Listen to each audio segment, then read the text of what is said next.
Hi hello friends, agri farmers to students ಚಾನಲ್ಗೆ ಸುಸ್ವಾಗತ friends.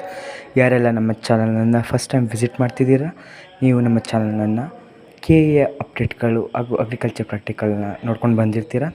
ಇವತ್ತಿನ ಈ ವಿಡಿಯೋ ಏನಂದರೆ ಕೆ ಇ ಟಿ ನ್ಯೂ ಅಂದರೆ ನಿಮ್ಮ ಒಂದು ಕೆ ಸಿ ಟಿ ಅಪ್ಲಿಕೇಶನ್ನ ಮತ್ತೆ ಪಡ್ಕೊಳ್ಳೋ ಒಂದು ಲಿಂಕ್ ಕೊಟ್ಟಿದ್ದಾರೆ. ಅದ್ರ ಬಗ್ಗೆ ಇನ್ಫಾರ್ಮೇಷನ್ ಕೊಡ್ತೀನಿ. ಈ ವಿಡಿಯೋ ನಿಮ್ಗೆ ಇಷ್ಟ ಆದರೆ ಶೇರ್ ಮಾಡಿ, ಲೈಕ್ ಮಾಡಿ. ಮತ್ತು ಏನಾದರೂ ತಪ್ಪುಗಳಾದಾಗ ಯಾವ ರೀತಿ ನಿಮ್ಗೇನಾದರೂ ಇನ್ಫಾರ್ಮೇಷನ್ ಬೇಕಂದರೆ ಕಮೆಂಟ್ ಹಾಕೋದನ್ನ ಮರಿಬೇಡಿ. First U G C E T 2025. Good evening friends. ಅರ್ಜಿ ಮುದ್ರಣ ಲಿಂಕ್ ಅಂದರೆ use this link to reprinted the application. ಸ್ವಲ್ಪ ಜನ ಅಪ್ಲಿಕೇಶನ್ನ ಕಳ್ಕೊಂಡಿರ್ತೀರ. ಸ್ವಲ್ಪ ಜನ ಹೇಳ್ತಿದ್ರು, ಮೆಸೇಜ್ ಮಾಡಿದರು, ಸರ್ ಅಪ್ಲಿಕೇಶನ್ ಬೇಕಿತ್ತು, ನಾವು ಕಳ್ಕೊಂಡಿದ್ವಿ ಮನೆಯಲ್ಲಿ, ಎಲ್ಲ ಸ್ವಲ್ಪ ಹಾಳಾಗಿದೆ. ಮತ್ತು ಇನ್ನೊಂದು ಸ್ವಲ್ಪ ಜನ ಏನಂದರೆ ಅಗ್ರಿಕಲ್ಚರ್ ಪ್ರಾಕ್ಟಿಕಲ್ ಎಕ್ಸಾಮ್ ಬರೋಕ್ಕೆ ಮತ್ತೆ ಅದನ್ನ ಕ್ಲಾಸ್ನ ಆ್ಯಡ್ ಮಾಡೋಕ್ಕೆ ಬಿಟ್ಟಿದ್ರು. ಅದನ್ನ ನಾವು ಮತ್ತೆ ಹೊಸ ಪ್ರಿಂಟ್ ಬೇಕು ಅಂತ ಕೇಳ್ಕೊಂಡಿದ್ರಿ. ಮತ್ತು ಸ್ವಲ್ಪ ನೀವು ಕರೆಕ್ಷನ್ಸ್ ಮಾಡ್ಕೊಂಡಿರ್ತೀರ.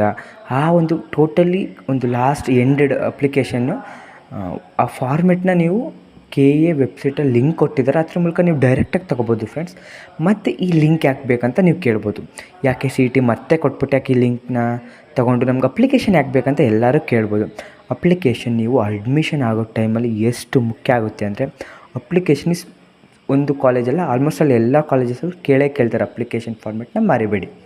ಮತ್ತು ಸ್ವಲ್ಪ ಜನ ಅದೇ ನಾನು ಹೇಳಿದ್ನಲ್ಲ, ಸಮ್ ಎಕ್ಸ್ಟ್ರಾ ಹೊಸ್ದಾಗಿ ಅಪ್ಲಿಕೇಶನ್ ಹಾಕಿರ್ತೀರ ಅಂದರೆ ಪ್ರಾಕ್ಟಿಕಲ್ಗಾಗಿರ್ಬೋದು, ಇಲ್ಲ classes up to some new ಇನ್ಫಾರ್ಮೇಷನ್ನ ಆ್ಯಡ್ ಮಾಡಿದಾಗ ಅದಕ್ಕೆ ಸಂಬಂಧಪಟ್ಟಂಥ ಒಂದು ಹೊಸ ಫಾರ್ಮೆಟ್ ಬೇಕಾದಾಗ ನೀವು ಈ ಒಂದು ಲಿಂಕ್ನ ಯೂಸ್ ಮಾಡಿಕೊಂಡು ಒಂದು ಅಪ್ಲಿಕೇಶನ್ನ ಡೌನ್ಲೋಡ್ ಮಾಡಿ ಇಟ್ಕೊಳ್ಳಿ ಫ್ರೆಂಡ್ಸ್. ಇದು ಅಡ್ಮಿಷನ್ ಟೈಮಲ್ಲಿ ತುಂಬ ಸಹಾಯ ಆಗುತ್ತೆ. ಏನೇ ಡೌಟ್ ಇದ್ದರೂ ಕಮೆಂಟ್ ಬಾಕ್ಸಲ್ಲಿ ಕಮೆಂಟ್ ಮಾಡಿ ಫ್ರೆಂಡ್ಸ್. Thank you friends.